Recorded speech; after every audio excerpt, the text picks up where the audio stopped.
Hello guys, welcome to my YouTube channel. তো আজকে কথা হবে হইচইয়ের যে নতুন ওয়েব সিরিজ অনুসন্ধান সেটা নিয়ে, যার লিড চরিত্র প্লে করেছে শুভশ্রী গাঙ্গুলি। এছাড়াও রয়েছে অরিত্র দত্তমণিক, সাগ্নিক, অরিজিতা মুখার্জি, স্বাগতা মুখার্জি, সাহেব চ্যাটার্জি, সোহিনী সেনগুপ্ত। তো যদি এক কথায় বলি, অনুসন্ধান কিন্তু হইচইয়ের যে ভালো কাজগুলো তাদের মধ্যে পড়ে। বেশ ভালো একটা কাজ হয়েছে। অবশ্যই কিছু নেগেটিভ দিক রয়েছে, কিছু ফ্লজ রয়েছে, সেগুলো আমি বলবো। তো এটা হচ্ছে শুভশ্রীর সেকেন্ড ওয়েব সিরিজ হইচইয়ের সাথে। এর আগে ছিল ইন্দুবালা ভাতেরুল, যেটা বেশ ভালো হয়েছিল। অনুসন্ধানও কিন্তু বেশ ভালো একটা সিরিজ হয়েছে, বিশেষ করে পারফরমেন্সের দিক দিয়ে। সবার পারফরমেন্স যদি দেখা যায়, প্রত্যেকের পারফরমেন্স এখানে দারুণ।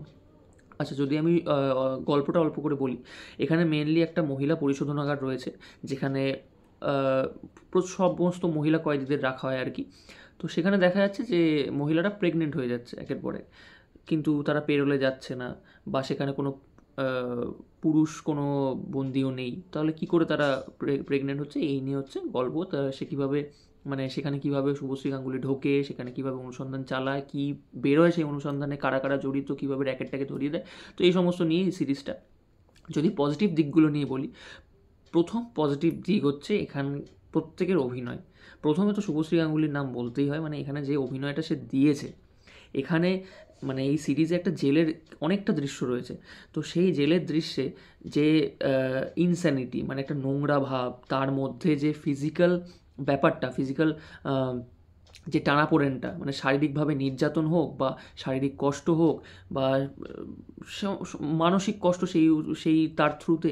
তো সেই যে পুরো জিনিসটা এখানে যেভাবে সে পুল অফ করেছে শুভশ্রী, দারুণ দারুণ লাগছে। মানে সে পুরো ভেঙে ফেলেছে নিজেকে আর কি। সে যে একজন মানে মানে লেডি সুপারস্টার বলা হয় তাকে। সে মেইন স্ট্রিম অভিনেত্রী, বিশেষ করে মেইন স্ট্রিম সিনেমার সে অভিনেত্রী, নায়িকা।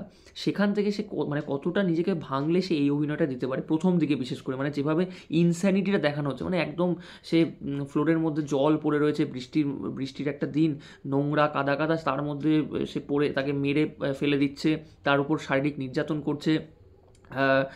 টয়লেট পরিষ্কার করাচ্ছে, খুব নোংরা টয়লেটটা, মানে সেই টয়লেটটাকে যেভাবে দেখাচ্ছে, সে যেভাবে পরিষ্কার করা দেখাচ্ছে, মানে দারুণ। মানে সেখানে মানে পুরো একদম ব্যাপারটাকে, ফিলটা আনতে পেরেছে আর কি। এছাড়া সোহিনী সেনগুপ্তর কথা বলতেই হয়, যে মিলি মিত্রের একটা ক্যারেক্টার করেছে, মানে মিলি মিত্র নামে। বেসিক্যালি এটা কাহিনীর যে বব বিশ্বাস, সবাই আমরা জানি, শাশ্বত করেছিল, মানে একদম কাল্ট একটা চরিত্র হয়ে গেছে। কয়েক মিনিটের অ্যাপিয়ারেন্স ছিল কাহিনীতে বব বিশ্বাসের। সেইখান থেকে মানে বব বিশ্বাসের একটা আলাদা সিনেমা বেরিয়ে গেছে, যেটা অভিষেক বচ্চন করেছে। তো এরকমই একটা ক্যারেক্টারও এখানে মানে ইন্সপায়ার হয়ে মিলি মিত্রের ক্যারেক্টারটা, যে একজন মহিলা কিলার, মানে যাকে হচ্ছে ওই সুপারি কিলার বলে না, সুপারি কিলার, যাদেরকে টাকা দিয়ে খুন করানো হয় যাদের দিয়ে। তো সেরকম একটা ক্যারেক্টার করেছে সোহিনী সেনগুপ্ত। কী অসাধারণ অভিনয়! এমনি সে অসাধারণ অভিনেত্রী, কিন্তু এখানে যে অভিনয়টা সে দিয়েছে, মানে তাকে দিয়ে আলাদা একটা সিরিজ করা যাবে আর কি। ইভেন এই সিরিজটা যেখানে শেষ হয়েছে, সেখানেও একটা মানে রেখে গেছে আর কি, লিঙ্ক রেখে গেছে, যে এরপরে যদি পার্ট 2 আসে অনুসন্ধানে, তো সেখানে আমরা শুভশ্রীর সাথে সোহিনী সেনগুপ্ত, মানে অনুমিতা সেনের সাথে মিলি মিত্রের একটা টাসেল দেখতে পাবো। তো এছাড়া সাহেব চ্যাটার্জি হোক, অরিজিতা মুখার্জি, স্বাগতা মুখার্জি, যে বিলকিস বেগমের ক্যারেক্টারটা করেছে, এছাড়া বিবিজানের ক্যারেক্টার করেছে অরিজিতা মুখার্জি। মানে বেসিক্যালি জেলের মধ্যে তো কয়েদিদের একটা মানে একটা দল তৈরি হয়ে যায়, 2-3টে দল তৈরি হয়ে যায়। তার মধ্যে একটা দল হচ্ছে এখানে বিবিজানের, একটা হচ্ছে বিলকিস বেগমের। তো এখানে বিলকিস বেগম হচ্ছে বিলকিস বেগম হচ্ছে স্বাগতা মুখার্জি, আর বেবিজান হচ্ছে অরিজিতা মুখার্জি। তো দারুণ করেছে, মানে এই দুজনের টাসেলটা, এই দুপক্ষের টাসেল, বা এদের মধ্যে যে মারামারি, যে বনিবনা হচ্ছে না, এই ব্যাপারগুলো। আর এছাড়া নতুন কয়েদি এলে তাদের সাথে কীভাবে ট্রিট করছে এরা, সেই জিনিসগুলো এখানে, মানে জেলের যে লাইফটা, সেটা বেশ সুন্দরভাবে দেখিয়েছে। আলিপুর সেন্ট্রাল জেলের শ্যুট করা হয়েছে, যেটা এখন ঘোরার স্থান হয়ে গেছে আর কি, ঘুরতে যাওয়ার জায়গা হয়ে গেছে। তো এই হচ্ছে এর পজিটিভ দিক। এছাড়া পজিটিভ দিক যেটা বললাম, জেলের লাইফটাকে বেশ সুন্দরভাবে এক্সপ্লোর করা হয়েছে। মানে লাইটিংয়ের কাজ এখানে ভালো, ক্যামেরার কাজগুলো এখানে বেশ ভালো। এখানে একটা বেশ নস্টালজিক একটা ব্যাপার লেগেছে, যে অনেক দিন পর অরিত্র দত্তমণিকা, শুভশ্রী গাঙ্গুলি এক ফ্রেমে। শুভশ্রীর মেনলি ক্যামেরাম্যানের কাজ করেছে আর কি অরিত্র। তো অনেক দিন পর এদের দুজনকে একসাথে দেখে সেই পুরনো পরাঞ্জয় জলিয়ারের কথা মনে পড়ছিল আর কি, যে ওখানে দেব, শুভশ্রী আর অরিত্র একসাথে ছিল।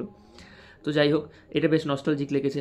এবার যদি নেগেটিভ দিকের কথায় আসি, নেগেটিভ দিক বলতে এখানে আমার স্টোরিতে প্রচুর ফ্লজ লেগেছে, এডিটিংয়ে ফ্লজ লেগেছে।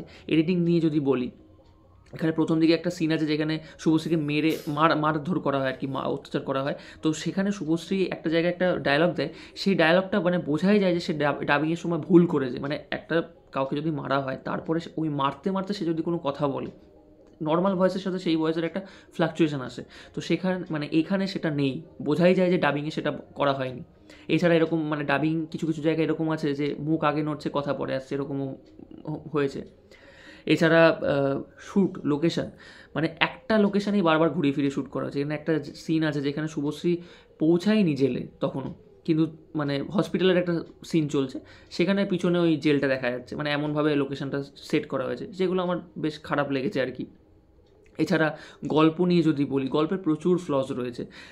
প্রথম ফ্লস তো এটাই যে মানে টপিকটা যেটা মেন টপিক, সেটায় কেন মানে শুভশ্রী কীভাবে ঢুকছে তার এক্স্যাক্ট কারণটা বোঝা যায় না এখানে। মানে সাহেব চ্যাটার্জি একজন মন্ত্রীর, করাপ্টেড মন্ত্রীর ক্যারেক্টার প্লে করছে, সে নিজেই ডাকছে অনুমিতা সেনকে। কেন ডাকছে?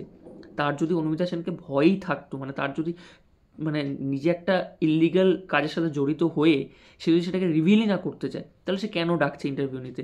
আর সেখানে সে কীভাবে ঢুকে যাচ্ছে, তার বয়ফ্রেন্ড কীভাবে মানে এতটা জড়িয়ে পড়ছে, সেই ব্যাক স্টোরিগুলো ভালো করে রিভিল করে না, একেবারেই রিভিল করে না। ভালো করে কী বলছি, মানে একেবারেই রিভিল করে না, ওটা পরিষ্কার হয় না আর কি। এছাড়া হানিফ আফনার সাথে মানে শুভশ্রীর বয়ফ্রেন্ডের ক্যারেক্টারটা যে প্লে করেছে, শুভশ্রীর যে কেমিস্ট্রিটা সেটা একেবারেই মিসিং, যার জন্য মেনলি শুভশ্রী এত জীবনের লাইফ রিস্ক নিয়ে এত বড় তদন্তের মধ্যে নেমে পড়ে, অনুসন্ধান করতে নেমে পড়ে, মেন যে কারণ আর কি। তো সেটা সেই কেমিস্ট্রিটাই মিসিং, ভালো লাগে না, মানে বোঝাই যায় না। এছাড়া এখানে যে ক্লাইম্যাক্সটা সেট করা হচ্ছে, সেই ক্লাইম্যাক্সটা মানে একেবারেই খুব মানে কি বলবো, খুবই খারাপ একটা ক্লাইম্যাক্স করেছে। পুরো সিরিজটা জুড়ে যেভাবে সাহেব চ্যাটার্জি মানে যে জেলে বসে থেকে থেকে সমস্ত বাইরের খবর পেয়ে যাচ্ছে, এত ভালো প্ল্যান, এত মাস্টার মাইন্ডের প্ল্যান বানাচ্ছে যাতে কোনো দিক দিয়ে শুভশ্রী কোনো কিছু করতে পারছে না, অনুমিতা সেন কিছু করতে পারছে না, বারবার শুভশ্রী বলছি, মানে অনুমিতা সেন কিছু করতে পারছে না, জার্নালিস্ট। তো সেখান দিয়ে শেষে গিয়ে এত বড় একটা মানে কি বলবো, সে কিছুই করতে পারলো না। মানে সেখানে একটা মানে খুব ভালো একটা অ্যাকশন ডিমান্ড করে, সেটা নেই, পুরোপুরি মিসিং। খুব সহজেই যেন শুভশ্রী সাহেব চ্যাটার্জি মানে ওই মন্ত্রীকে হারিয়ে দেয়, এটা খুব মানে ফিশি লাগে, আর ভালো লাগে না সেটা। তো মানে যেখানে যেহেতু প্লটটা এত সুন্দর করে আসছে, এত ভালো মাস্টার মাইন্ডের খেলা চলছে, যেখানে শুভশ্রী একটা জিনিস পায়, খুব ক্রিটিক্যাল একটা মানে জিনিস পায় তার বয়ফ্রেন্ডের বাড়ি থেকে, সেটাকে সে লুকিয়ে আনতে চেষ্টা করে, কিন্তু সে পারে না, সেটা সফল হয় না। মানে এতটাই ভালো মাস্টার মাইন্ডের খেলা চলছে, এত বুদ্ধি করে সমস্ত কাজ এগোচ্ছে, সেখানে শেষে গিয়ে ক্লাইম্যাক্সে এত বাজেভাবে ক্লাইম্যাক্সটা শেষ হয়। আর মানে লাস্ট দুটো এপিসোডে গিয়ে সমস্ত টার্ন অ্যান্ড টুইস্ট হুড়মুড় করে বের করে দেয়।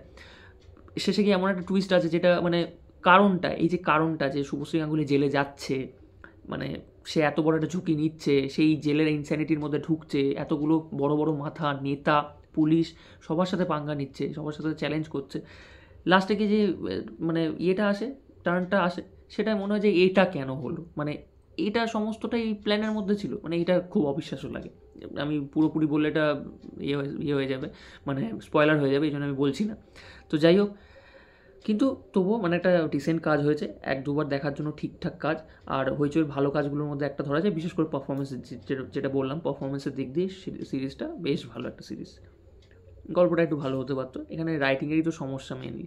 যাই হোক, এই ছিল আমার রিভিউ। যারা সিরিজটা দেখেছো তারা কমেন্ট সেকশনে জানিও কেমন লেগেছে, আর যারা দেখোনি তারা অবশ্যই একবার দেখো। বিশেষ করে শুভশ্রীর কাজ এখানে খুবই ভালো, সোহিনী সেনগুপ্তর কাজ খুব ভালো। তো এই ছিল রিভিউ, আর ভিডিওটা ভালো লাগলে লাইক করে দিও, চ্যানেলটা সাবস্ক্রাইব করে দিও। আজকের মতো টাটা, বাই বাই।